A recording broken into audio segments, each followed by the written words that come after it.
আলোচনা রাখছেন আজকের প্রধান মেহমান জনাব ডক্টর আবুল কালাম বাশার উস্তাদ।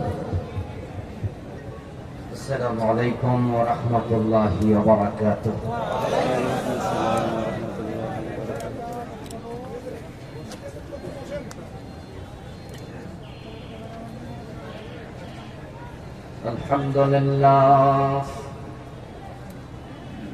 الحمد لله نحمده ونستعينه ونستغفره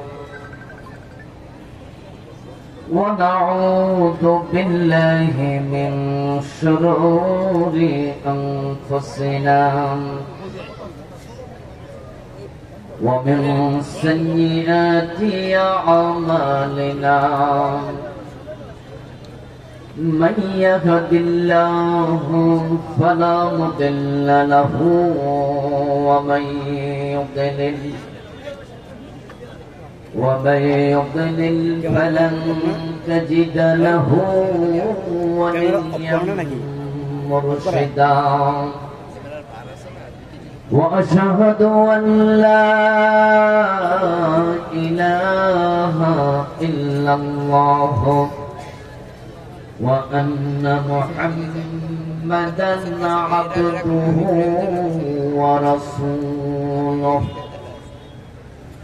أما بعد فقد قال الله تعالى في كلامه المجيد أعوذ بالله من الشيطان الرجيم بسم الله الرحمن الرحيم هو الذي أرسل رسوله بالهدى ودين الحق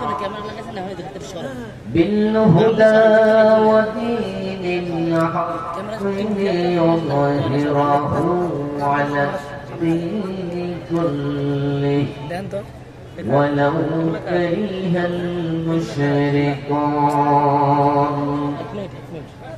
قال النبي صلى الله عليه وسلم الإسلام يعلو ولا يعلى أو كما قال النبي عليه الصلاة والسلام. شكر درشريف قولون اللهم صل على محمد وعلى آل محمد كما صليت على إبراهيم وعلى آل إبراهيم إنك حميد مجيد. اللهم بارك على محمد وعلى آل محمد كما باركت على إبراهيم وعلى آل إبراهيم إنك حميد مجيد. اللهم صل وسلم وبارك عليه. কাইজার নেটওয়ার্ক লিমিটেড কোম্পানির শ্রমিকদের উদ্যোগে আয়োজিত আজকের এই তৃতীয় বার্ষিক তাফসীরুল কোরআন মাহফিলের সম্মানিত সভাপতি, কাইজার নেটওয়ার্ক লিমিটেডের সম্মানিত নির্বাহী পরিচালক মহতারাম আলহাজ মোহাম্মদ সৈয়দ আলী সাহেব, সম্মানিত প্রধান অতিথি, বিশিষ্ট রাজনীতিবিদ জননেতা জনাব শওকত হোসেন সরকার সাহেব, প্রধান মেহমান মহতারাম আলহাজ জাকির হোসেন সাহেব এবং জুবায়ের আলম সাহেব, অন্যান্য সম্মানিত বিশেষ অতিথিবৃন্দ। আমার আগে আলোচনা করেছেন তরুণ আলেমে দ্বীন, যিনি চমৎকার ভাবে কোরআন এবং হাদিসের কথাগুলো আপনাদের সম্মুখে তুলে ধরছিলেন। আমি আশাতে হয়তো ভাই শেষ করে দিয়েছেন। আমাদের প্রিয় ভাই মহতারাম মাওলানা আলমগীর হোসেন বিপ্লবী সাহেব মাওলানা রবিউল ইসলাম বারাকাতি সাহেব সহ অন্যান্য সম্মানিত ওলামায়ে কেরাম, উপস্থিত ইসলাম প্রিয় তাওহীদি জনতা, পর্দার অন্তরালের সতী সাধুবী, সম্মানিত মা ও বোনেরা, আমার দিদি ভাইয়েরা, আপনারা কেমন আছেন? আলহামদুলিল্লাহ ভালো আছি আমিও। আল্লাহ আমাদের সকলকে ভালো রাখুন, সুস্থ রাখুন, যতদিন বাঁচিয়ে রাখবেন ঈমানের সাথে বাঁচিয়ে রাখুন, আমিন। আল্লাহ তাআলা শুকরিয়া, যিনি আমাদেরকে দীর্ঘ 15.5 বছর পর নিশ্চিন্তে, নির্দ্বিধায়, নির্বিঘ্নে, নিঃসংকোচে তার জমিনে কোরআনের কথা বলার সুযোগ দিলেন। এর আগেও আমরা কথা বলেছি, তবে গত 15 বছর কথা নিঃসংকোচে বলা যায় নাই, আমাদের কণ্ঠ চেপে ধরে রাখা হয়েছিল। মাহফিল কমিটিকে বিভিন্ন শর্ত দেয়া হতো, এ কথা বলা যাবে, ওটা বলা যাবে না। আবার সত্য কথনের কারণে মাহফিল চলাকালে বক্তাকে স্টেজে লাঞ্ছিত করেছে, এমন ঘটনাও ঘটেছিল। মাহফিল চলাকালে মাহফিল বন্ধ করে দিয়েছে। আমাদের প্রিয় ভাই রফিকুল ইসলাম মাদানী মাহফিলের শেষ দিকে বলছে একটু দোয়া করি, তাকে মুনাজাত করতেও দেয় নাই। কত জায়গায় মাহফিল তারা বন্ধ করেছে, তার কোনো হিসাব নাই। অনুমতি ছাড়া মাহফিল করার কোনো সুযোগই ছিল না। মাহফিল কমিটি টিওনোর কাছে, ওসির কাছে, ডিসির কাছে, নেতাদের কাছে দৌড়াতে দৌড়াতে জুতার তলা ক্ষয় হয়ে যেত। আলহামদুলিল্লাহ অগাস্ট বিপ্লবের পরে এই 6 মাস মাহফিল করতে কারো অনুমতির প্রয়োজন। প্রিয় ভাইয়েরা, এই জমিনের মালিক কে? কোরআন কার কালাম? আল্লাহর জমিনে আল্লাহর কথা বলতে কারো অনুমতি দরকার আছে? আপনার বাড়িতে আপনি থাকবেন, অন্যের অনুমতি নিতে হবে, তাহলে তো বোঝা গেল বাড়ির মালিকানা আপনার কাছে আর নাই, এটা জবরদখল হয়েছে। আল্লাহর জমিনে আল্লাহর কথা বলতে ওদের অনুমতি নিতে হতো, এর মানে হলো জমিনটা তারা জবরদখল করেছিল। এটা সুস্পষ্ট জুলুম ছিল। কোরআনে আসছে ইন্নাহু লা ইউফলিহুজ জালিমুন, নিশ্চয় জালেমরা কখনো সফল হয় না। আমরা কোরআন আগে পড়েছি, আগে শুনেছি, আর অগাস্টের 5 তারিখে আমরা চোখে দেখেছি জালেম কিভাবে লাঞ্ছিত হয়। আল্লাহ তাআলা এমনিতে গজব দেন নাই। এবার যা হয়েছিল অভাবনীয়, অকল্পনীয়। এবারের অ্যাকশন সরাসরি আরশের মালিক নিয়েছে, যার কারণে ছোট ছোট পোলাপান রাস্তায় নেমেছে, আমাদের বোনেরা মায়েরা রাস্তায় নেমেছে। তারা পাখির মতো গুলি খেয়েছে, কিন্তু রাস্তা ছেড়ে পালিয়ে যায় নাই। অকল্পনীয় সাহস তাদের বুকে সঞ্চারিত করেছেন কে? কারণ আল্লাহর জমিনটাই আল্লাহ কোরআনের কথা বলার ক্ষেত্রে বাধাগ্রস্ত হয়েছে। আলহামদুলিল্লাহ, এখন সে বাধা বিঘ্ন আর নাই। আমরা এখন কোরআনের কথা মন খুলে বলতে পারি, ঠিক না? তো আলেমরা যদি মন খুলে কোরআনের কথা বলে, মন খুলে কোরআনের কথা শোনার জন্য, শ্রবণ করার জন্য শ্রোতাও ভালো হওয়া দরকার আছে কিনা? তো যেভাবে ভাইরা দাঁড়িয়ে আছে, এটা তো ভালো লাগছে না। মনে হয় যেন আপনারা আপন ভাই, তারা আমাদের সৎ ভাই। এই আচরণ করলে কেমনে হবে? বসার তো জায়গা আছে প্রিয় ভাইরা। মাহফিলের কি আদব নাই? মাহফিলের সাথে আদব রক্ষা করা দরকার নাই? আমি অনুরোধ করব, 10 মিনিট সময় হাতে আছে, 10 মিনিটই শোনেন। আপনার জরুরত থাকলে আস্তে করে উঠে আপনি আবার চলে যান। আপনারাও দয়া করে যারা এইদিকে দাঁড়িয়ে আছেন প্রিয় ভাইরা, কষ্ট করেন, ভলান্টিয়ার ভাইরা হেল্প করুন। মাহফিলের সৌন্দর্যটা নষ্ট করবেন না প্লিজ। জায়গা যদি না থাকতো দাঁড়িয়ে থাকতেন, কোনো কথা ছিল না। মাশাআল্লাহ, অনেকে বসে যাচ্ছেন। যাদের বুকে কাঠ ঝুলানো আছে তারা ছাড়া অন্য একজনও দাঁড়িয়ে থাকবেন না প্লিজ। মেহেরবানি করে বসে যান।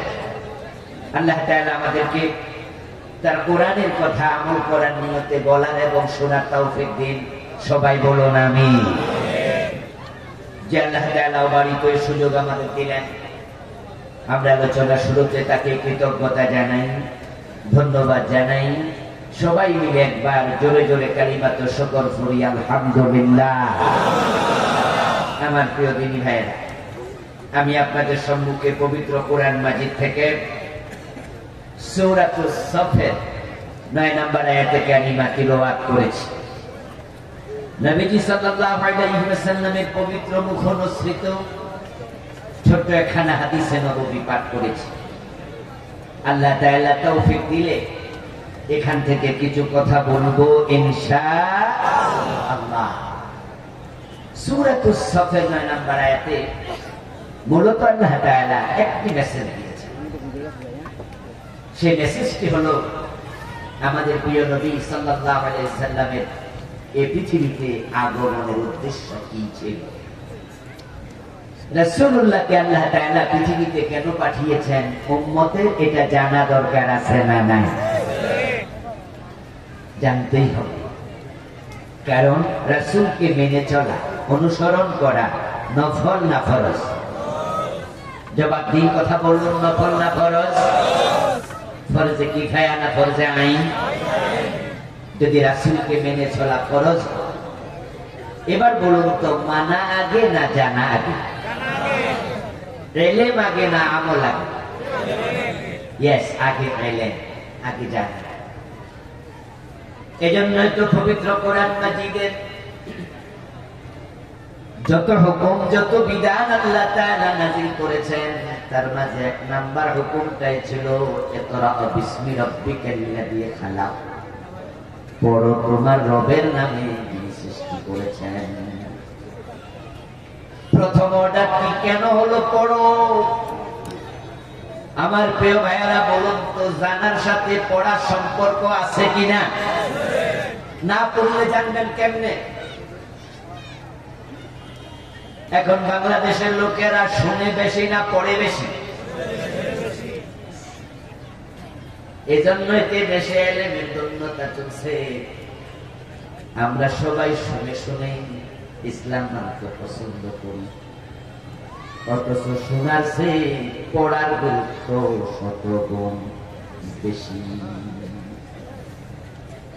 আমার বন্ধুগণ, রাসূলুল্লাহ সাল্লাল্লাহু আলাইহি ওয়াসাল্লামকে অনুসরণ করা যদি ফরজ হয়, তাহলে তিনি কেন এসেছেন সেটা জানাও ফরজ।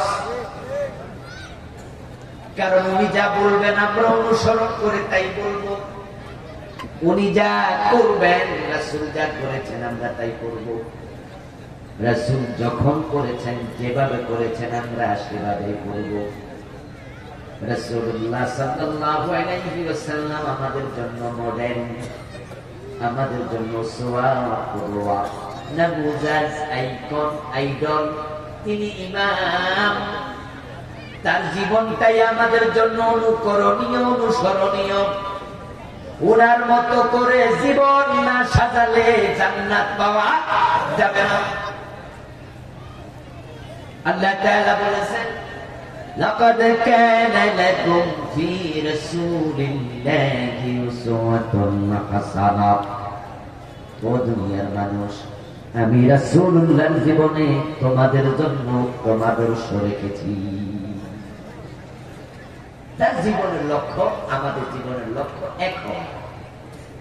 উনি যেভাবে খেয়েছেন সেভাবে খাওয়া, এটা ইসলাম।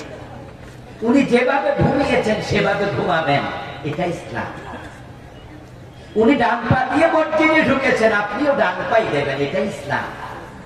টয়লেটে ঢুকতে উনি বাম পা দিয়েছেন, আপনি বাম পা দেবেন, এটা ইসলাম। উনি ডান হাতে খেয়েছেন, আপনিও ডান হাতে খাবেন, এটা ইসলাম। উনি মাগরিবের ফরজ 3 রাকাত পড়ছে, আপনি 4 রাকাত পড়লে হবে না, 3 পড়তে হবে, এটা ইসলাম। উনি আল্লাহু আকবার বলে নামাজ শুরু করেছে, আপনি আল্লাহু আকবার বলে শুরু করবেন, এটাই ইসলাম। তিনি সালাম ফিরিয়ে নামাজ শেষ করেছেন, আপনিও তাই করবেন, এটাই ইসলাম।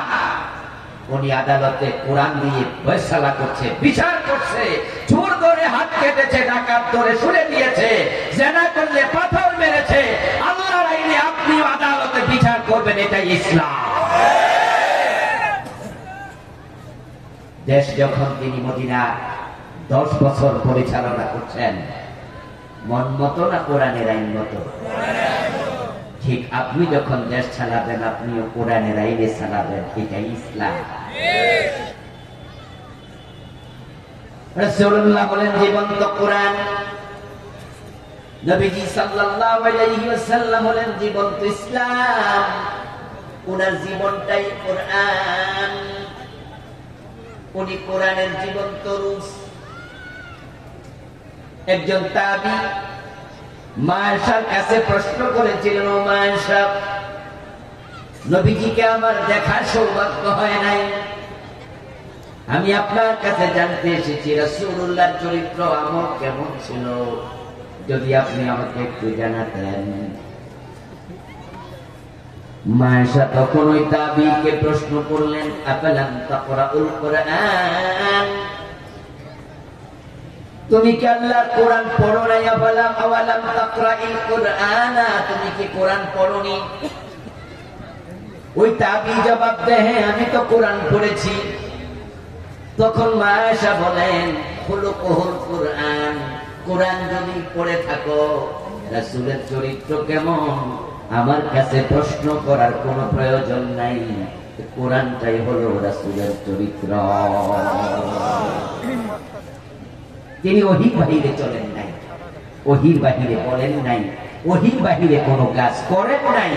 কোরআন ছিল তার জীবনের একমাত্র পাথেয়।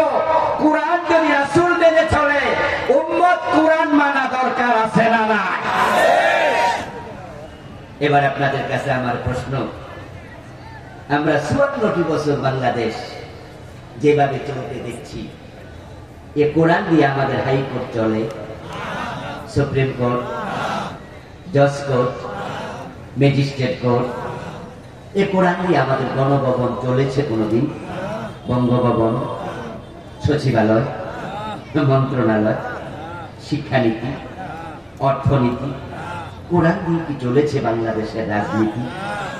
তো রাসূল কোরআন মানলেন, আর আমরা উম্মত কোন জায়গায় মানলাম না, শুধু মসজিদ আর মাদ্রাসায় কোরআন পড়ি, রমাদান আসলে খতম করি, অতটুকু করে উম্মত হওয়া যায় না।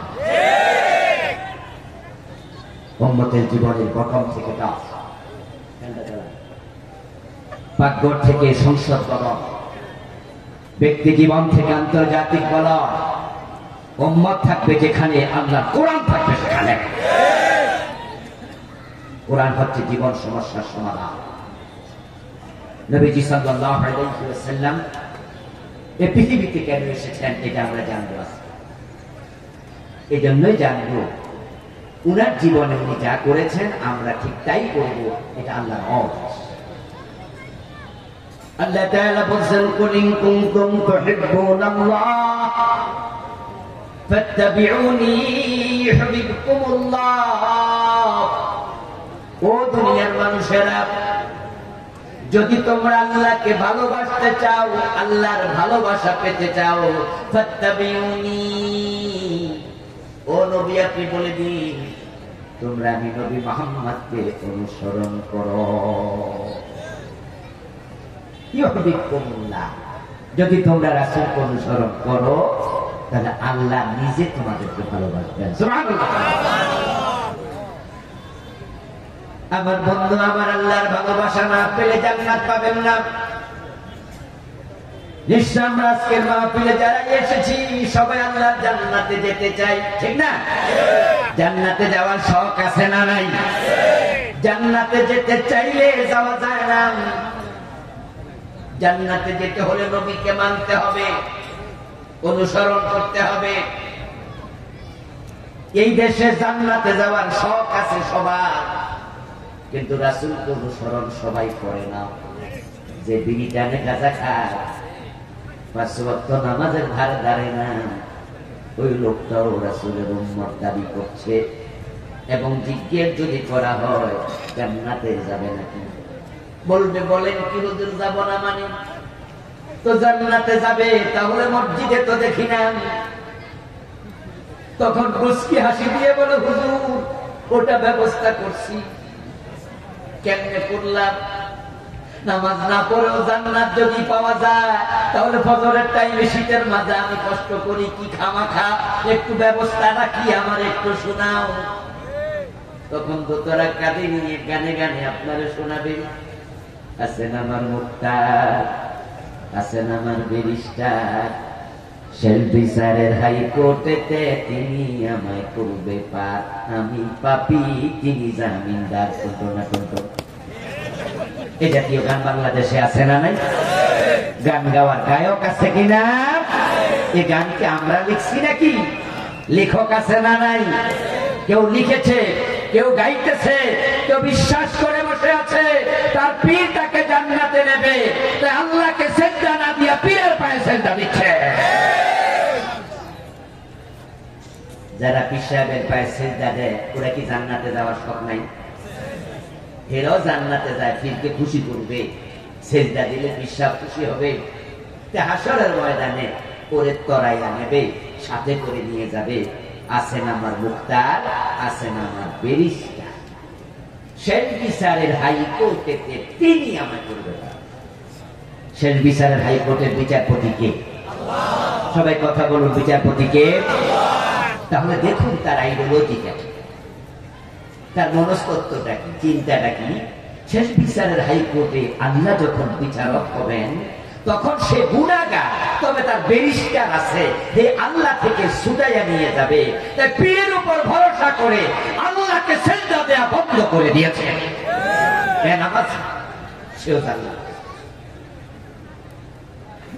আমার বন্ধু জান্নাত আপনিও চান, আমিও চাই।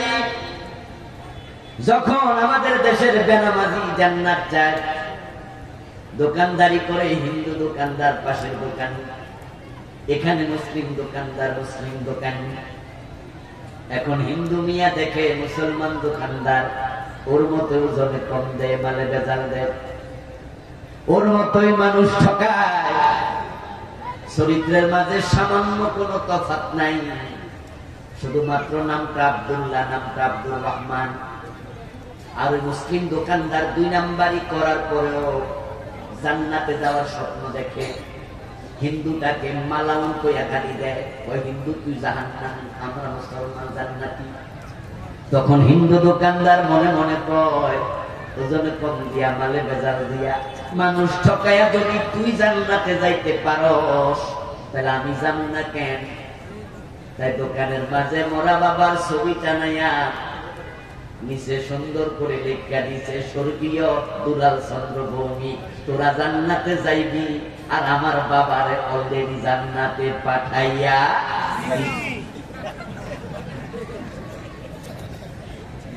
হিন্দুদের ছবির মাঝে এ জাতীয় স্বর্গীয় সতেন্দ্রনাথ দত্ত, স্বর্গীয় অমক, স্বর্গীয় তমক এমন লেখা কি আপনারা দেখেন নাই কোনদিন?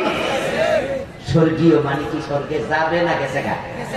তাইলে আমরা মুসলমান না, আমরা কই জামু আর হেতে কইসা আমি। তাহলে স্বর্গে যাওয়ার সব হিন্দুদের আছে না নাই? আমাদের সে কম না বেশি? স্বর্গ মানে জান্নাত, বেহেশত। স্বর্গ আর জান্নাত একই জিনিস।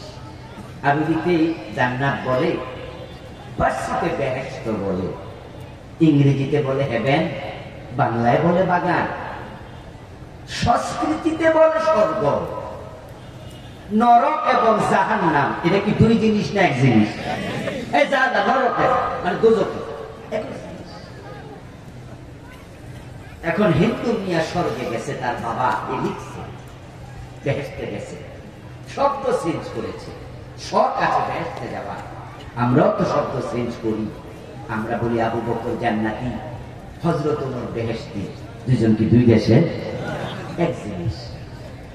কেউ বলে চোখ, কেউ বলে নয়ন, কেউ বলে লাউ, কেউ বলে কদু, কেউ বলে বউ, কেউ বলে বধূ, কেউ বলে আনন্দ, কেউ বলে ফুর্তি। তারা বলেছিল ভাস্কর্য, আমরা বলেছি এটাই হলো মুক্তি। মনে আছে না নাই? ওরা যখন ভাস্কর্যের নামে মূর্তি বানাতে শুরু করেছে, এদেশের আলেমরা বলেছে মূর্তি বানায়ও না, মূর্তি বানানো হারাম, মূর্তি বানায় রহমতের ফেরেশতা নাযিল হয় না। ওরা নাম শেষ করছে, ওরা বলছে হুজুররা বুঝে না, আমরা তো মূর্তি বানাই না, আমরা ভাস্কর্য বানাই। এবং শামীম ওসমান নারায়ণগঞ্জের এমপি, তার একটি বক্তৃতা অনলাইনে আছে, আমি গত পরশু দিনও পেলাম, কে জানি নতুন করে ছাড়ছে। উনি অনলাইনে বলতেছে, তখন তিনি এক বক্তৃতা, ইসলামকে আমরা বুঝি না, হুজুররা বলে আমরা মূর্তি বানাই, বঙ্গবন্ধুর ভাস্কর্যে হাত দিও না, দিলে গোটা থাকবা না, ইসলাম আমরাও বুঝি, দিনে 2 বার কোরআন শরীফ পড়ি, প্রতি রাতে 70-80 রাকাত তাহাজ্জুদ। মনে আছেনি আপনাদের? এক রাতে 80 রাকাত তাহাজ্জুদ কেমনে পড়ে আল্লাহ জানে। কইতে লাগছিল 8, হয়তো একটা শূন্য বেশি পড়ে গেছে। উনিও বলতেছে যে হুজুররা নাকি ভুল বোঝে, মূর্তি আর ভাস্কর্য নাকি এক জিনিস না, অন্দরে হাইকোর্ট দেখা। মাওলানা মামুনুল হক ভাই বলেছিলেন, আমাদের এখানে পোস্তগলার মোড়ে বঙ্গবন্ধুর বিশাল মূর্তি বানিয়ে বসবে। এই বিশাল মূর্তির বিরুদ্ধে তিনি হুঙ্কার দিয়ে বলেছিলেন, যদি এখানে মূর্তি বসানো হয় এটা বুড়িগঙ্গায় ফেলে দেয়া হবে। এই কথা বলার কারণে মামুনুল হক ভাইকে ধরে বউ দিয়ে ধর্ষণের মামলা দিয়েছে। তারা ভাস্কর্যের নামে মূর্তি বানাইলই, বাড়াবাড়ি করলই, আমরা নিষেধ করেছি যে না, এটা করুন এক জিনিস।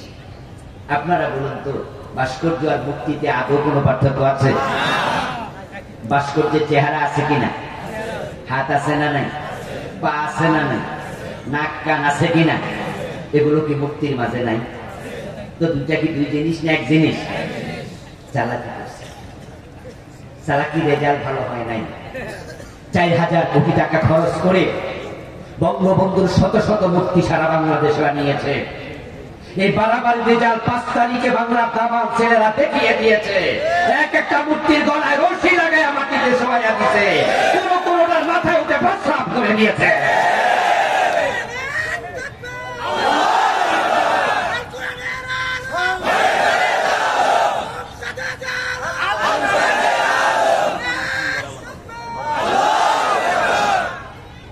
আমার প্রিয় ভাইরা, চালাকি করে করে কিছু মানুষ আছে শব্দ চেঞ্জ করে 2 নাম্বারই করে।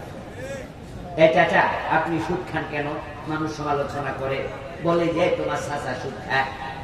বাকি যারা চাচা কয়, মানুষ কইস আমার চাচা এখন সুদ খায় না, এখন মুনাফা খায়। আগে খাইছে বাংলা, এখন খায় আরবিতে, ইংরেজিতে খায় ইন্টারেস্ট।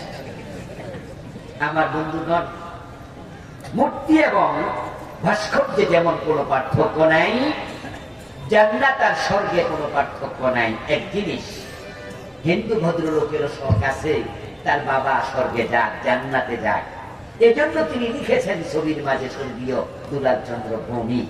আপনাদের কাছে আমি কনসেপ্টটা জানতে চাই, আপনারা সবাই বলুন তো, কোন হিন্দু কি জান্নাতে গেছে? যাওয়ার কোনো সম্ভাবনা আছে? কিন্তু শখ আছে না নাই? এবার আপনাদের কাছে আসি,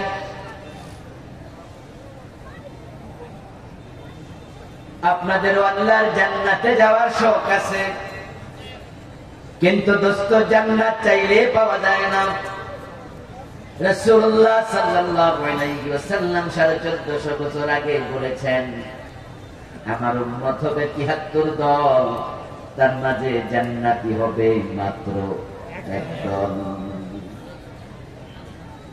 তাহলে রাসূলুল্লাহর উম্মতে তো ৭২ দল জাহান্নামী হবে। আপনাদের কাছ থেকে জবাব চাইব, সহজ সহজ প্রশ্ন, সহজ উত্তর। বলুন তো, রাসূলের উম্মত কয় দল? এই মাত্র বললাম কয় দল? জান্নাতি কয় দল? তাহলে জান্নাতি বেশি না জাহান্নামী বেশি? এই হাদিস দ্বারা বোঝা যায় উম্মত দাবি করলে জান্নাত পাওয়া যায় না। এখন আপনারা যারা আজকের মাহফিলে আছেন, নিজের প্রশ্ন করুন, আপনি কোন দলের? আপনি কি ৭২-এর ভিতরে পড়ে গেলেন কিনা? আল্লাহ না করুন, যদি ৭২-এর ভিতরে পড়ে যান, তাহলে আপনি তো জাহান্নামী। قال رسول الله صلى الله عليه وسلم كل أمتي يدخلون الجنة إلا من أبى নবীজি বলেন আমার সব উম্মত জান্নাতি হবে, তবে অস্বীকারকারী জান্নাত পাবে না, সে হবে জাহান্নামী। ইলা মান আবা ইয়া রাসূলুল্লাহ, কোন একজন সাহাবী দাঁড়ায়া গেলেন যে আল্লাহর রাসূল, অস্বীকারকারী উম্মত আবার কে? রাসূলুল্লাহ জবাব দেন মান আতাআনি দাখালাল জান্নাহ ওয়া মান আসানি ফাকাদ আবা। যে উম্মত আমি নবী মুহাম্মদকে অনুসরণ করবে শুধু সে জান্নাতে যাবে, আর যে উম্মত দাবি করলো অথচ আমি নবীকে অনুসরণ করে নাই, তার কপালে জান্নাত নাই। এই হাদিস দিয়েও ক্লিয়ার কাট একটি কথা, সেটা হচ্ছে জান্নাতে যেতে হলে নবীকে অনুসরণ করতেই হবে। قال رسول الله صلى الله عليه وسلم من أحب سنتي فقد أحبني ومن أحبني كان معي في الجنة। রাসূলুল্লাহ সাল্লাল্লাহু আলাইহি ওয়াসাল্লাম বলেন, যে আমার সুন্নাহকে ভালোবাসে সে আমি নবীকে ভালোবাসে, আর যে আমার সুন্নাহকে ভালোবাসার মাধ্যমে আমি নবীর ভালোবাসার প্রমাণ দিতে পেরেছে, কেন মাই ফিল জান্নাহ, সে জান্নাতে আমার সাথে ঢুকবে। তাহলে আপনারা আল্লাহর জান্নাতে যেতে চান রাসূলের সাথে? রাসূলকে অনুসরণ করা দরকার আছে না নাই? এবার বলুন তো, রাসূল টাকনুর নিচে কোনোদিন কাপড় পরছে? কিন্তু আপনি তো পরছেন, তো রাসূলকে অনুসরণ হলো না। রাসূল কি কোনোদিন দাড়ি কামাইছে? তা আপনি তো কামাচ্ছেন, অনুসরণ তো হলো না। রাসূলুল্লাহ কি কখনো সুদে টাকা লাগাইছে?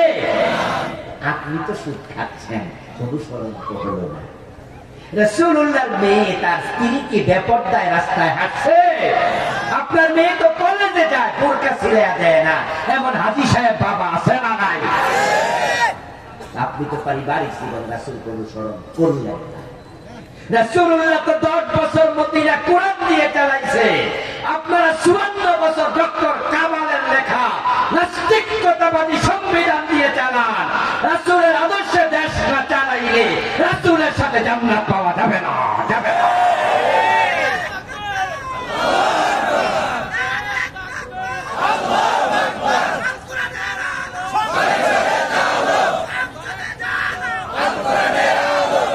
আমার প্রিয় ভাইরা, তাহলে আমরা যে কোরআনের আইনের কথা বলি, এটা রাসূলুল্লাহর জীবনে আমলটা আছে না নাই? রাসূলের কোরআনের বাহিরে বলতেন না, কোরআনের বাহিরে চলতেন না, কোরআনে যা আছে হুবহু মানতেন। আল্লাহর হাবিব সাল্লাল্লাহু আলাইহি ওয়াসাল্লাম হিজরত করলেন মক্কা থেকে মদিনা। 17 মাস তিনি মসজিদ আকসার দিকে ফিরে নামাজ পড়লেন। উনার মনে মনে তামান্না, যদি আমার কিবলাটা মসজিদে হারাম হতো, কারণ তার জন্ম মক্কায়। মসজিদে হারামকে দেখে দেখে তিনি বেড়ে উঠেছেন, বড় হয়েছেন। উনার পূর্বপুরুষ ইব্রাহিম আলাইহিস সালাম এই মসজিদে হারাম কাবা তিনি বানাইছেন। তাই তিনি মনে মনে তামান্না করেন, হায়রে আমার কিবলা যদি মসজিদে হারাম হতো। 17 মাস চলে গেল।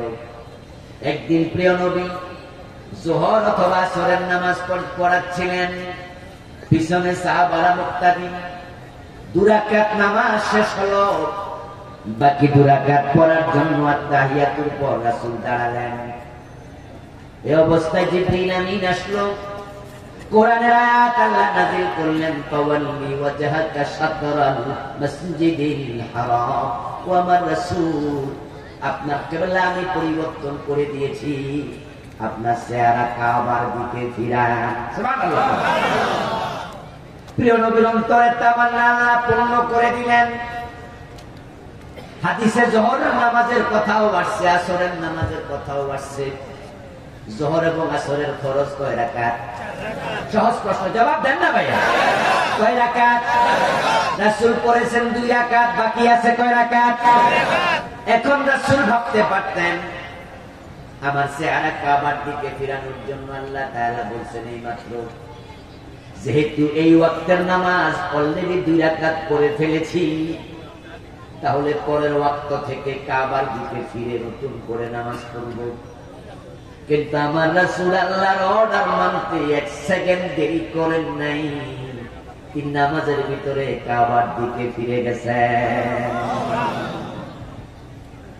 ওই মসজিদে কিবলা হয়ে গেল 2টা। 2 রাকাত হলো মসজিদে আকসার দিকে, 2 রাকাত হলো মসজিদে হারামের দিকে। এই জন্য মদিনার সে মসজিদটার নামই হলো মসজিদুল দিল কিবলাতাইন, 2 কিবলা।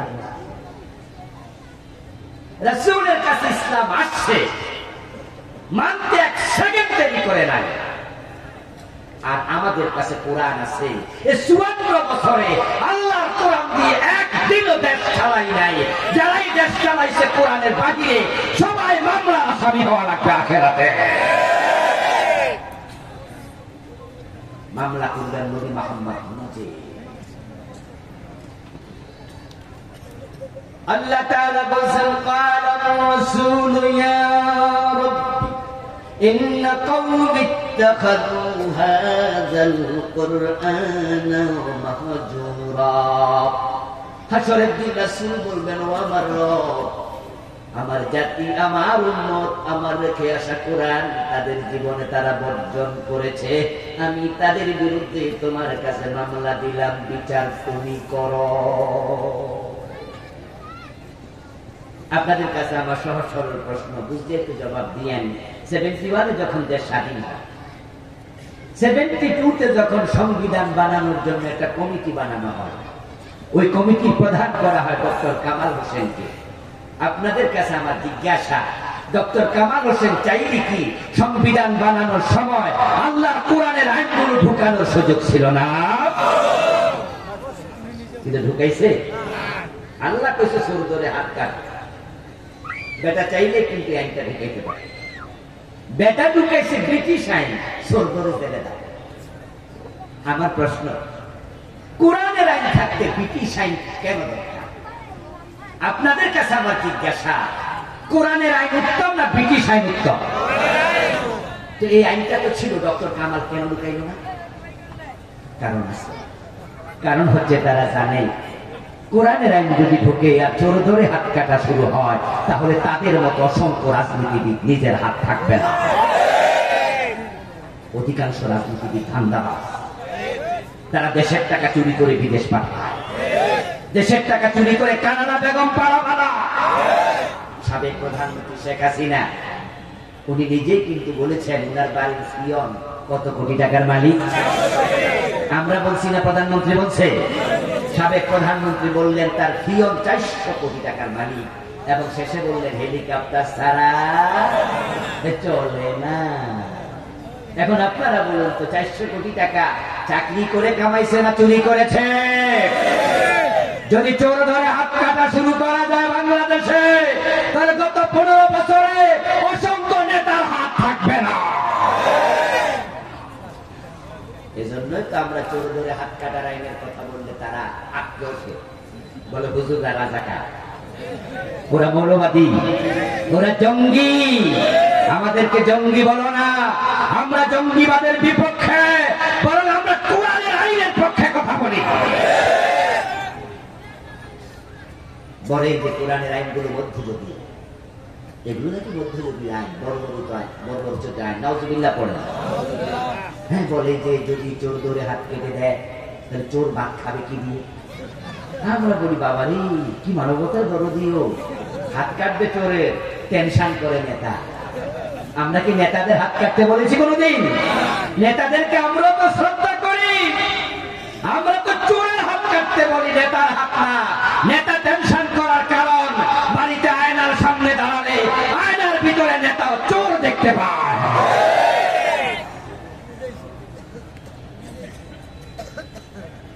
বাংলাদেশে যদি চোর ধরে হাত কাটা হয়, দুর্নীতি বন্ধ করে দেয়া হয়, তাহলে নেতৃত্ব দেওয়ার নেতা থাকবে না। সাদাবাজি বন্ধ করলে কর্মী খুঁজে পাওয়া যাবে না। কর্মীরা চলে অধিকাংশ দলে চাঁদাবাজি করে, আর নেতারা চলে দুর্নীতি করে।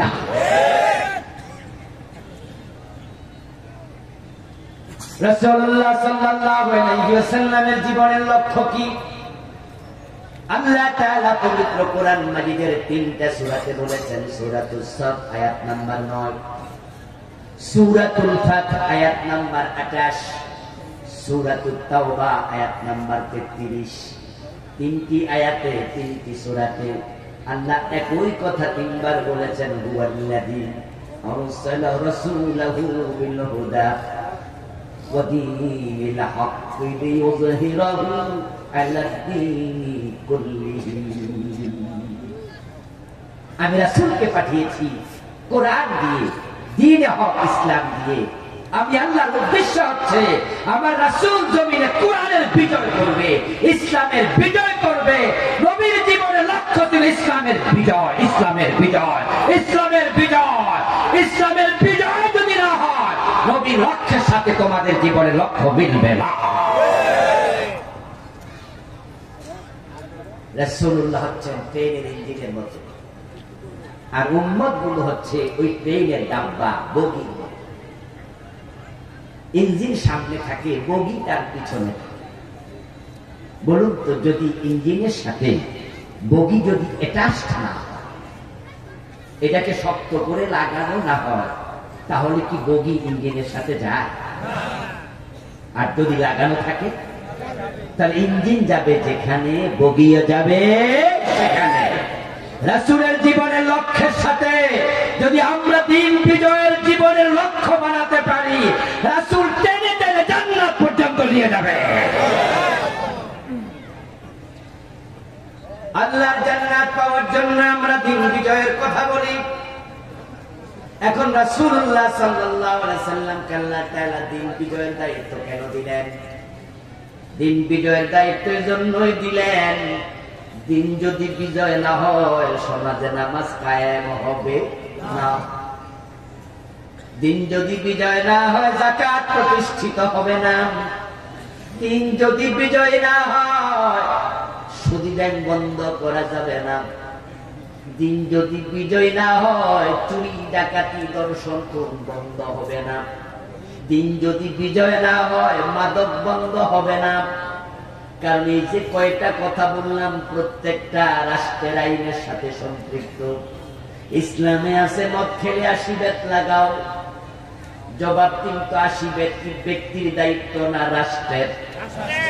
জেনা করলে 100 বেত লাগাও, বিবাহিত হলে পাথর মেরে হত্যা করো, এটা ব্যক্তির কাজ না, রাষ্ট্রের কাজ। চোর করলে, চুরি করলে চোরের হাত কাটো, এটা ব্যক্তির কাজ না, রাষ্ট্রের কাজ। তো যদি রাষ্ট্রে দিন বিজয়ী না হয়, ইসলামের এই আইনগুলো সমাজে প্রতিষ্ঠিত করা সম্ভব না। এই যে আমাদের দেশের ফকিরেরা, বক্তারা জুমার মসজিদে 3.5 লাখ ক্ষতি, মাহফিলের সিজনে হাজার হাজার বক্তা, কত ফির, কত দোস্ত বুজুর্গ সুদের বিরুদ্ধে ওয়াজ করতেছে। এই 54 বছরে সুদের বিরুদ্ধে বাংলাদেশ আমলে ওয়াজ হয়েছে অনেক। কত বড় বড় হুজুর সুদের বিরুদ্ধে ওয়াজ করতে করতে মরে গেছে। বলুন তো, সুদ কি মারা গেছে না আরো জোয়ান হয়েছে? তাহলে ওয়াজ দিয়ে সুদ বন্ধ তো হলো না। বরং বাংলাদেশে প্রতি বছর 2টা 3টা 5টা করে নতুন নতুন সুদী ব্যাংক অনুমতি পায়। মাঝে মাঝে সাইনবোর্ডে এমন কিছু ব্যাংকের নাম দেখি, যে নাম আমি আর আগে জীবনে শুনিও নাই। তখন বুঝছি হয়তো এটা গত বছর নতুন অনুমতি পাইছে।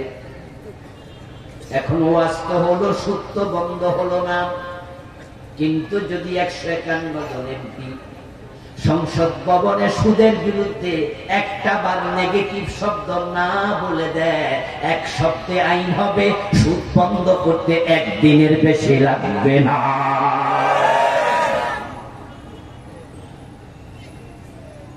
সিনেমার বিরুদ্ধে, বেপরদার বিরুদ্ধে কত কথা হলো, কত ওয়াজ হলো, নসিহত হলো। বলুন তো, সিনেমা কমেছে না বেড়েছে?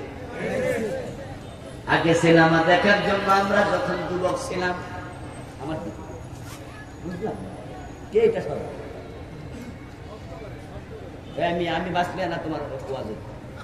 তা আমার যদি শব্দ না হয় তোমার ওয়াজ হবে, ধরো না এটা আমার দিকে ফেরান তবে হয় নাই ডাইরেক্ট আমার দিকে এটা ধরবা না। আর ওকে কি জানি বলছি না, সিনেমা। আমাদের সময় আমরা যখন ছাত্র ছিলাম তখন সিনেমা হল প্রতি থানাতেও ছিল না, জেলা সদরে ছিল। এবং আজকে যে টেলিভিশন আছে, টেলিভিশনে কিন্তু সিনেমা দেখানো হতো না। বাংলাদেশে একটাই টেলিভিশন ছিল, বিটিভি। তখন মাসেও একবার সিনেমা চলতো না। কিন্তু 21 টেলিভিশন আইসা প্রতি সপ্তাহে একটা সিনেমা যখন ঢুকাইছে, ওইটা দেখে বিটিভি মাসে একটা ঢুকাইছে। সিনেমা দেখার জন্য জেলা সদরে যাওয়া লাগতো। হুজুরদের ওয়াজের ফাঁক উপর দিয়া এখন সিনেমা যুবকদের পকেটে পকেটে সিনেমা হল হইয়া ঘুরছে। এটার ভিতরে সিনেমা হল আছে না নাই? এরপরে এবার আসলো জি বাংলা স্টার জলসা, জি সিনেমা, জি প্লাস, আরো কত এই যে ডজন ডজন চ্যানেল ঢুকেছে। ওয়াজ করে এগুলো বন্ধ করা যাবে না। কোরআনওয়ালাদেরকে ক্ষমতায় পাঠাও, জি বাংলা একদিনে বন্ধ হয়ে যাবে।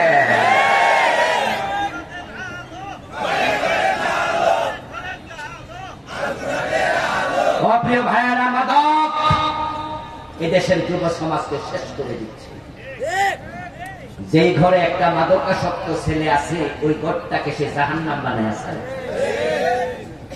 মদের টাকা না পাইলে মায়ের গায়ে হাত তোলে, এমন ঘটনা আছে না নাই?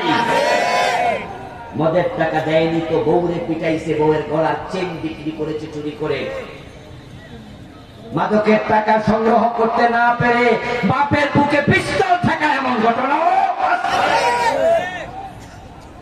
আমার বন্ধু, আপনার একটা বিল্ডিং ঘর আছে, যেই ঘরে আপনি গ্রিল লাগাইছেন শক্ত করে লোহা দিয়া, দরজা বানাইছেন শক্ত করে লোহা দিয়ে, রাতের বেলায় জানালা বন্ধ করলেন, দরজা বন্ধ করলেন, ভালো করে সিটকানি মারলেন। তারপর আপনার বউ গলার স্বর্ণের নেকলেসটা খুলে টেবিলে রেখে দিল। হাতের মাঝে কিছু স্বর্ণের আংটি পড়েছে, খুলে টেবিলে রেখে ঘুমায় গেল। মনে মনে ভাবে দরজা বন্ধ, জানালা বন্ধ, চোর এবং ডাকাত ঢোকার তো কোনো সুযোগ নাই, বিল্ডিং ঘর কেমনে ঢুকবে? তাই টেবিলের উপরে স্বর্ণের আংটি পরে থাকুক, ফজরের নামাজের পর আবার আংটি হাতে দিতে পারবে, টেনশন নাই। কিন্তু ঘরে যদি একটা মাদকাসক্ত ছেলে থাকে, স্বর্ণের গহনা আলমারির ভিতরে ঢুকানোর উপরও টেনশন কমে না। টেনশন থাকি যে হেঁটে আবার কোন সময় চাবি লই আলমারি। এখন আপনারা বলুন তো, এই 54 বছরে আমাদের নেতারা মাদকের বিরুদ্ধে যতই বক্তৃতা দেয়, মাদক কি দিন দিন কমেছে না বেড়েছে? কারণটা কি? ইয়াবা, হেরোইন, ফেন্সিডিল, প্যাথেডিন, আরো কত রকমের মাদক যুব সমাজকে শেষ করে দিচ্ছে। মাদক বন্ধ কেমনে হবে? তারা বলে সরকার মাদকের ব্যাপারে জিরো টলারেন্স। এসব মিথ্যা কথা। বরং 54 বছরে মাদক বন্ধের জন্য রাষ্ট্র যথাযথ কোন উদ্যোগ গ্রহণ করেনি। একটা উদ্যোগ আছে, একটা অফিস খুলছে মাদকের বিরুদ্ধে অভিযান চালানোর জন্য। ওই অফিসটার নাম দিছে মাদক নিয়ন্ত্রণ অধিদপ্তর। আপনাদের কাছে আমার জিজ্ঞাসা, আমরা কি মাদক নিয়ন্ত্রণ চাই না নির্মূল চাই? নির্মূল চাই। কিন্তু ওরা দেখেন মাদক নির্মূল কোন অধিদপ্তরই বানাইছে নিয়ন্ত্রণ। নিয়ন্ত্রণ মানে কি? কিছু কিছু খাও, এই তো কথা। নির্মূল দরকার নাই, চলো মাঝে মাঝে শোনো। আচ্ছা, ড্রাইভার যখন 100 মাইল গতিতে গাড়ি চালায়, 80 মাইল গতিতে চালায়, তখন যাত্রীরা বলে, ড্রাইভার গাড়ি কন্ট্রোল করো, নিয়ন্ত্রণে চালাও। নিয়ন্ত্রণ মানে কি ব্রেক বন্ধ করে বয়ে থাকবে, স্টার্ট বন্ধ করে না। নিয়ন্ত্রণ মানে হলো 60-এ চালাও, 50-এ চালাও। সরকার দেখেন অধিদপ্তর বানাইছে মাদক নিয়ন্ত্রণ অধিদপ্তর। এর মানে তারাই নির্মূল করতে চায় না। তাই তো তাদের ছেলেরা, তাদের কর্মীরা, অনেক নেতা নিজে হোটেল সোনারগাঁয়ে গিয়ে আমাদের আড্ডা দেয়। সেরাটনে, রেডিসনে মাদকের বার আছে, ওখানে ওরা মদ খায়। মেয়েদেরকে নিয়ে নাচে, আনন্দ করে। গরিবের ছেলে মদ খেলে তাকে ধরে থানায় দেয়, পুলিশ ধরে নেয়, ঠেঙ্গানি মারে। আর দড়ির ছেলে হোটেল সেরাটনে মদ খায়, মেয়ে নিয়ে লাফালাফি করে, ওখানে পুলিশ স্যালুট দেয়। এক দেশে দুরকম আইন দিয়ে কখনো মাদক বন্ধ হবে না। মাদক যদি বন্ধ করতে চাও, ওমরের মতো 80 বেতের আইন চালু করে না।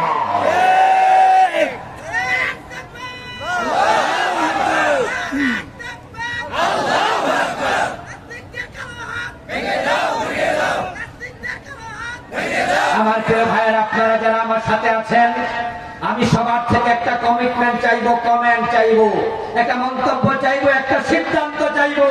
আমরা কি এদেশে মাদক নির্মূল করার পক্ষে আছি না নাই? মাদক বন্ধ হোক আপনারা চান কিনা? কোরআনওয়ালাদেরকে ক্ষমতা নেওয়া দরকার আছে না নাই? 80 বেতের আইন চালু হয়ে যাবে। 6 মাস যদি আইন চলে, 6 মাস পরে বাংলার সীমানা মদের বোতল থাকবে না। খেলার নাম বাবাজি, মায়ের উপরে তারের মতো সোজা হয়ে যাবে। ডক্টর কামাল মিয়া আইন ঢুকালো, চোর ধরে ছেড়ে দাও। আমি তো আশ্চর্য, কত রকমের ব্যাকল হলে পরে, কত নাম্বারের ব্যাকল হলে পরে চোরের জেলে দেয়। ও দোস্ত, ওই যে চোর 6 মাস জেলে দিল, আপনারা বলুন তো, কাশিমপুর কারাগার এখান থেকে তো কাছেই। হয়তো মাইকের আওয়াজ কারাগারে যারা চোর হেরাও শুনতে পাই, সম্ভাবনা আছে না নাই? আমার প্রিয় ভাইরা, যে চোরকে জেলে দিল, 6 মাস জেলে থাকলো, আপনারা বলুন তো, জেলে কি ভাত খায় নাই? খাওয়ার বিল দিছে নাকি? না। গোসল করে নাই? করছে পানির বিল দিছে না। বিদ্যুতের আলো নেয় নাই? দিছে লাইটের বিল দিছে না। এবার কি সেখানে থাকার জন্য রুম পায় নাই? আইছে থাকার জায়গার বিল দিছে? তো চুরের 6 মাস যে আপনি খাওয়াইলেন, লাইট দিলেন, পানি দিলেন, সরকার টাকা পাইল কই? জনগণ পাবলিকের টাকা। আমরা তো চোরকে খাওয়ানোর জন্য দিতে রাজি না। হাত কাটা শুরু করে দাও, 1 টাকাও খরচ হবে না। হাত কাটা একটা চোর দেখে 100 চোর তারের মতো সোজা হয়ে যাবে। আচ্ছা, আমরা যারা ট্যাক্স দিই, ভ্যাট দিই, আমরা কি চোরের খাওয়াইতে দেব না। করে খাওয়া কেন? এরপরে বলুন তো, যে চোরটা 6 মাস জেলে থাকলো, 6 মাস পরে যখন ছাড়া পায়, তখন কি আল্লাহ ওলি হয়ে বের হয় না ডাকাত হয়ে বের হয়? কারণ জেলখানা ছিল কাদের সাথে? বড় বড় ক্রিমিনালদের সাথে। সৎসঙ্গে স্বর্গবাস, অসৎসঙ্গে সর্বনাশ। সর্বনাশ। এলাকার ছাগল চুরি করে ধরা পড়ছে, আপনারা দিলেন চেয়ারম্যানের কাছে হস্তগত করে। চেয়ারম্যান সাহেব ছাগল সহ ধরা খাইছে। চেয়ারম্যান থানায় ফোন দিল, পুলিশ এসে ধরে নিল, জেলখানায় দিয়ে দিল 6 মাস জেল। জেলে যাওয়ার পরে দেখি ওই ছাগল চোর ওখানে বড় মোষওয়ালা, এসছে আরো বাটপারের অভাব। ওই বড় মোষওয়ালা, ডোরা কাটা, গেঞ্জি গায়ে, 15 বছরের জেল, জেল, বিশাল বড় ক্রিমিনাল। ও বেটা ঈশা ছাগল চোরকে কয়, কিরে তোরে তো আগে জেলে দেখি নাই, নতুন আমদানি? ছাগল চোর বলে, জি বস, কালকে বুঝছি। তো স্বাভাবিক কত জিজ্ঞাসা করবে, তো কোন মামলা এটা? জিগায় জিগায় না? যারা জেল খাচ্ছে তারা জানে। যখনই কথা হয় জিগায়, আমি কোন কেস আছে। এই জন্য যারা যে মামলা থাকে, তাদের বুকের মাঝে মামলার নাম্বার টাম্বারও থাকে, বোঝা যায় যে কে কি মামলা। কার্ডের মাঝে মামলার কার্ড আছে, লেখা থাকে ধারাগুলি। জিজ্ঞাসা করতেছে কি মামলা। এখন লজ্জায় তো কয় না ছাগল চুরি, কারণ ছাগল চোরও তো জানে। এই কথা কি কওয়া যায়? ওই মুসওয়ালা চোখ টাঙ্গায় বড় করে তাকে কবি না, কবি না সিনাজা মারে, কয় যে বস ছাগল চুরি করছে। এখন এবার ওই মুসওয়ালা তো বেদাত্তদের মতো সৃষ্টি চোরের কারণে জেলখানার বদনাম। জেলে যেহেতু আসবি, কিছু কই রাইছি, এখন তুই ছাগল চোর কইছি, তাহলে আমি যেটা করছি এটা কোন অপরাধী না। তো বস আপনি কি করছেন? বলে, বেটা ব্যাংক ডাকাতি করতে গেছিলাম রে, কপাল খারাপ, ধরা খাইছি, না হয় 1 রাতে কোটি কোটি। ব্যাংকের লকারে কি কোটি কোটি টাকা থাকে না? বাংলাদেশে ব্যাংক ডাকাতি করতে ধরা খাইছে এমন জেলখানার কয়েদি আছে না? ওর সাথে দেখা হচ্ছে তো। ছাগল চোর মনে মনে ক্যালকুলেশন করে বলে কি রে, আমি তো 40 বছর ছাগল চুরি করে 10 লাখ টাকা পাইনি, আরে বেটা এক রাতে কোটিপতি। বস কেমনে কি কয় মাস, 6 মাস। যা শিখবে আসি তো তোর দিনমনি সাগরের বানাই। কেমনে গাড়ি চুরি করে, গাড়ি ডাকাতি করে, কেমনে ব্যাংক ডাকাতি করে, কেমনে বড় বড় ক্রাইম করে, ওই খারাপ মানুষের সাথে থেকে থেকে এই সবগুলো তালিম নেয়, এগুলো তারবিয়ত নেয়, এগুলো শিখে।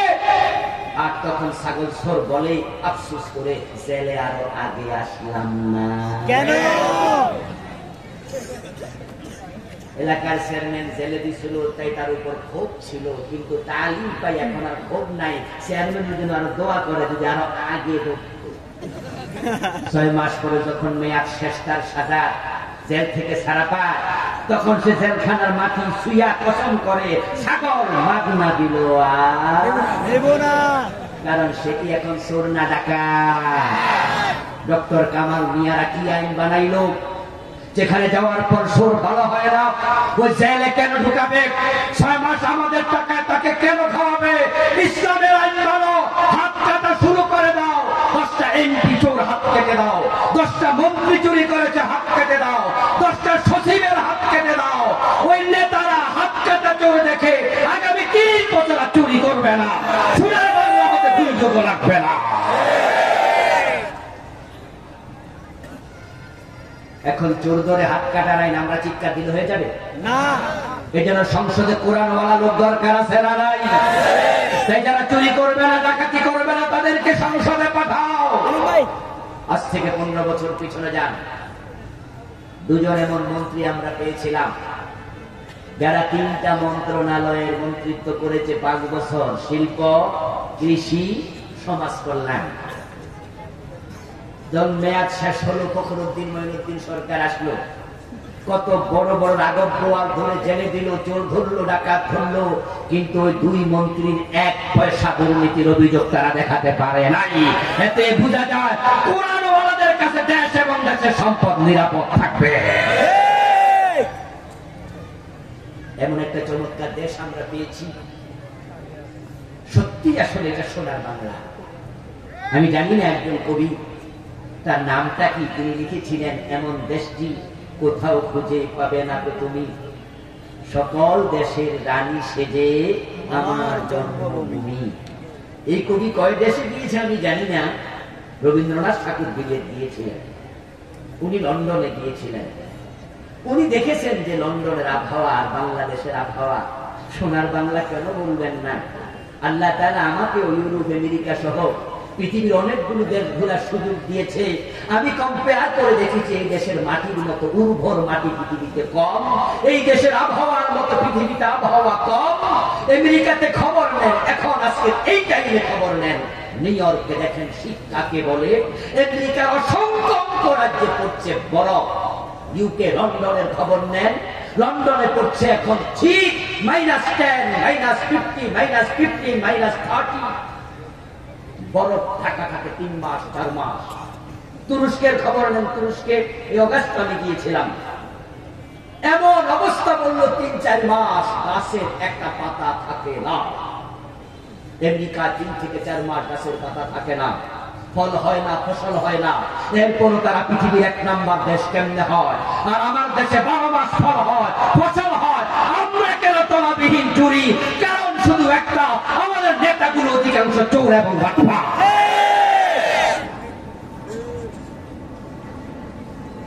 এখানে মালয়েশিয়া গিয়েছেন আপনারা অনেকে আছেন, আমিও গিয়েছি 12-14 বছর আগে ঘুরতে মালয়েশিয়া। কুয়ালালামপুর নেমে দেখি 50 তলা বিল্ডিং, যে কত ডজন বলে কুলানো যাবে না। টুইন টাওয়ার, সে বিশাল 2টা ভবন, যার উপরে সাপ দেখতে মাথায় টুপি খুলে হাতে নিয়েছি, টুপি আবার মাটিতে পড়ে যায় কিনা। অথচ তারা স্বাধীন হলো আমাদের মাত্র 10-12 বছর আগে। তারা যদি ডজন 50 তলা বিল্ডিং বানাতে পারে, আমার বাংলাদেশে একটাও আমরা বানাতে পারিনি। কারণ তারা মাহাতির মোহাম্মদের মতো সৎ নেতা পেয়েছে, যে দেশের টাকা দেশে কাজে লাগিয়েছে। আর আমাদের জালেম নেতাগুলো দেশের টাকা ইন্ডিয়া পাঠায়, দেশের টাকা আমেরিকা পাঠায়, দেশের টাকা কানাডা বেগম পাড়া বানায়। সৌদি আরব যান, দুবাইতে যান, কাতারে যান, দেখবেন সেখানে একটা গাছ জীবিত রাখতে কত টাকা খরচ হয়। রাস্তার পাশে গাছ আছে, ভালো করে তাকিয়ে দেখবেন গাছের তলাতে লাইন আছে, পাইপ লাইন। সকালে একবার পানি দেয়, বিকাল আবার পানি না দিলে গাছ বাঁচে না। আর আমার মাটি, আমার দেশের মাটি, সুবহানাল্লাহ, একটা আম খেয়ে তার বিচিটা ফেলে দেন, 2 মাস পরে দেখবেন নিজে নিজে গাছ হয়ে যায়, 2 বছর পরে একা একা আম ধরা শুরু করে। উর্বরতা কাকে বলে? লাউ পেকেছে, নষ্ট হয়ে গেছে, শক্ত হয়ে গেছে, রান্না করে খাওয়া যায় না। মা বোনরা বলে যে লাউটা ফালাইয়া দেয়, একটু নষ্ট হয়ে গেছে, শক্ত হয়ে গেছে, ওই লাউটা পচে যায়। কাক পাখি এসে লাউয়ের গোটা খায়, আরেক জায়গায় কাক মল ত্যাগ করে, ওই মল থেকে লাউ গাছ হয়ে লাউ ধরা শুরু করে দেয় একা একা। এই দেশটা পিছানোর কথা না, সত্যি সোনার বাংলা, ভালো মানুষের হাতে তুলে দাও, সোনার বাংলা হতে দুযুগের বেশি লাগবে না। গোপাল করা মুসলমান এমন চমৎকার দেশ পাওয়ার পরেও, এত চমৎকার কোরআন পাওয়ার পরেও তারা ব্রিটিশ আইনের পিছনে দৌড়াচ্ছে। আমার রাসূলকে আল্লাহ তাআলা দায়িত্ব দিলেন দিন বিজয়ের। মক্কায় 13 বছর চেষ্টা করলেন, দিন বিজয়ের জন্য পারেন নাই। এবার মদিনার দিকে হিজরত করে রাসূল চলছেন। হিজরতের পথে মনে মনে ভাবেন, যদি মদিনায় গিয়ে দেখি মদিনার সংসদে আরে আবু জেহেল বসে আছে, কোরআন গুলি ঠুকতে না পারি, তাহলে আল্লাহর আইন কায়েম কেমনে করব? রাসূলুল্লাহ আল্লাহর শিখানো দোয়া করলেন হিজরতের পথে, ওয়াজআলনি মিন লাদুনকা সুলতানান নাসীরা। ও আল্লাহ, তোমার পক্ষ থেকে আমাকে রাষ্ট্র শক্তি দিয়ে সাহায্য করো। রাসূলুল্লাহ আল্লাহর কাছে ক্ষমতা চাইলেন, রাস্তা দোয়া কবুল। মদিনায় পৌঁছতে দেরি, মদিনার লোকেরা মাথায় তুলে নাচতে দেরি করে নাই। আউস, খাজরাজ, বনু নজির, বনু কুরাইজা, বনু কাইনুকা, ইহুদিরা, মুসলমানেরা, মুশরিকেরা সবাই মিলে রাসূলকে মদিনার প্রেসিডেন্ট বানিয়ে দিল। দিন বিজয় হয়ে গেল, কোরআন সংসদে ঢুকে গেল। মক্কার সংসদে কোরআন ঢোকে নাই, দিন বিজয় হয় নাই। এতে বোঝা যায় দিন বিজয় করার জন্য সংসদে কোরআন নিয়ে যাওয়া লাগে। অগাস্ট বিপ্লবের পর সুযোগ এসেছে, আমরা চাইলে কিন্তু এবারই কোরআনটাকে সংসদে পাঠাতে পারি। কোরআন সংসদে যাক, আপনারা চান কি না? ইতিমধ্যে শুনেছেন ইসলামী দলগুলো কাছাকাছি আসতে শুরু করেছে। আলেমরা যদি এক হয়ে যায়, জালেমরা পালিয়ে যাবে। আমরা মাথা তুলে দাঁড়ালে হতে পারে এবারই কোরআন সংবিধান হবে। কোরআন সংবিধান হোক, কে কে চান হাত তুলে দেখা।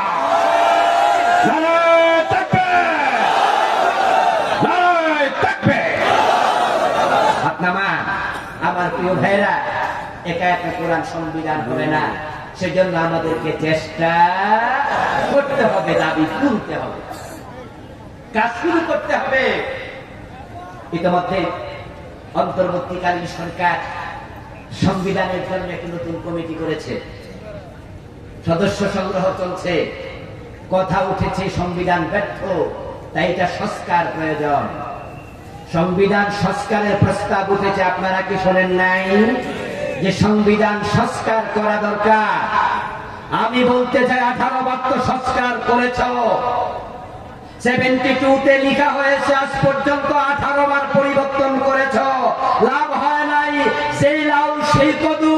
আমরা বলবো সংস্কার লাগে না, ছড়িয়ে দাও সংবিধান, কোরআনকে ঘোষণা করে না। কোরআন যদি সংবিধান হয়ে যায়, তাহলে আমাদের লাভ দুনিয়াতেও হবে, আখিরাতেও হবে। আসল কোরআনকে সংবিধান বানানোর জন্য, দ্বীনের বিজয়ের জন্য সবাই মিলে একসাথে কাজ শুরু করি। আল্লাহ তৌফিক দান করুন, সবাই বলি আমিন। হাযা মা ইনদি ওয়াল ইলমু ইনদাল্লাহ, আলাইহি তাওয়াক্কালতু ওয়া ইলাইহি উনীব। প্রিয় ভাইয়েরা, আমরা সংক্ষেপে একটু দোয়া করে, শ্রমিক ভাইয়েরা অনেক কষ্ট করে মাহফিলের আয়োজন করেছেন এবং এখানে কাইজার নেটওয়ার্ক লিমিটেড সহযোগিতা করেছেন এলাকার লোকেরাও। আমরা সবার জন্য একটু দোয়া করতে চাই। কোনো কথা আছে মাহফিল কমিটি? والعاقبة للمتقين والصلاة والسلام على نبينا محمد وآله وصحبه أجمعين. ربنا ظلمنا أنفسنا وإن لم تغفر لنا وترحمنا لنكونن من الخاسرين. ربنا آتنا في الدنيا حسنة وفي الآخرة حسنة وقنا عذاب النار. رب ارحمهما كما ربياني صغيرا. اے رب العالمین আজকের মাহফিল কবুল করে নাও। আমরা যারা এসেছি আমাদের জীবনের গুনাহগুলো মাফ করে দাও। আমাদের সালাম তোমার বন্ধুর কবর মোবারক মদিনা মুনাওয়ারায় পৌঁছায়া দাও। হে আল্লাহ, আমাদের কারো মা নাই, কারো বাবা নাই, দাদা দাদি নানা নানি আপনজন প্রিয়জন কবরে মেহেরবানি করে সবার কবরে হাদিয়া পৌঁছায়া দাও। সবার কবরকে জান্নাতের টুকরা বানায়া দাও। হে আল্লাহ, জানি না কারা আপনজনের কবরে জাহান্নামের আগুন দাও দাও করে জ্বলছে। হে আল্লাহ, আমাদের আপনজনদের কবর আযাব থাকলে দয়া করে কবর আযাব বন্ধ করে দাও। হে আল্লাহ, আমরা কবরের যাত্রী, জানি না কবে কার ডাক এসে যায়। মনি কবরে যাওয়ার প্রস্তুতি গ্রহণ করার তৌফিক আমাদের দিয়ে দাও। আজকের এই মাহফিলের জন্য যারা টাকা দিলেন, পয়সা দিলেন, বুদ্ধি দিলেন, পরামর্শ দিলেন, সবার সব খেদমত তুমি কবুল করে নাও। হে আল্লাহ, কাইজার নেটওয়ার্ক লিমিটেড এই কোম্পানি মাহফিলের জন্য সহযোগিতা করেছে, তাদের ব্যবসা বাণিজ্যে বরকত দিয়ে দাও। এই কোম্পানির শ্রমিক ভাইয়েরা, আল্লাহ এলাকার ভাইয়েরাও, বাজারের ব্যবসায়ীরা, এলাকার যুবকেরা, মুরব্বীরা এই মাহফিলের জন্য অনেক পরিশ্রম করেছে। সকলের জন্য এই মাহফিলকে নাজাতের ওসিলা বানায়া দাও। আল্লাহ, এলাকার শ্রমিক ভাই যারা আছে, ব্যবসায়ী যারা আছে, চাকরিজীবী যারা আছে, সবার জীবন জীবিকায় তুমি বরকত দিয়ে দাও। আমাদের মনের নেক আশাগুলো পূর্ণ করে দাও। আমাদের সবার বিপদ আপদ দূর করে দাও। আমাদের সকলকে তোমার গোলাম বানায়া দাও। আল্লাহ, মা বোনদেরকে ফাতেমাতুজ জাহরার মতো ঈমান আমলওয়ালা বানায়া দাও। আজকের মাহফিলের জন্য অনেকগুলা যুবক পরিশ্রম করেছে মনি। এই যুবক ভাইগুলাকে হযরত ওমরের মতো ঈমানওয়ালা বানায়া দাও। আল্লাহ, তোমার এক বান্দা হিন্দু ধর্ম ত্যাগ করে ইসলাম ধর্ম গ্রহণ করেছে, নাম রেখেছে মোহাম্মদ ইব্রাহিম। আল্লাহ, তোমার এই গোলামটাকে প্রকৃত মুমিন বানায়া দাও। আল্লাহ, সে আমাদের সাথে কালেমা পড়লো। আল্লাহ, যদি ইখলাসের সাথে সে ঈমান আনে তাহলে সে এখন নিষ্পাপ। আল্লাহ, তার ওসিলা দয়া করে আমাদেরকে ক্ষমা করে দাও। সুবহান রাব্বিকা রাব্বিল ইজ্জাতি আম্মা ইয়াসিফুন ওয়া সালামুন আলাল মুরসালিন والحمد لله رب العالمين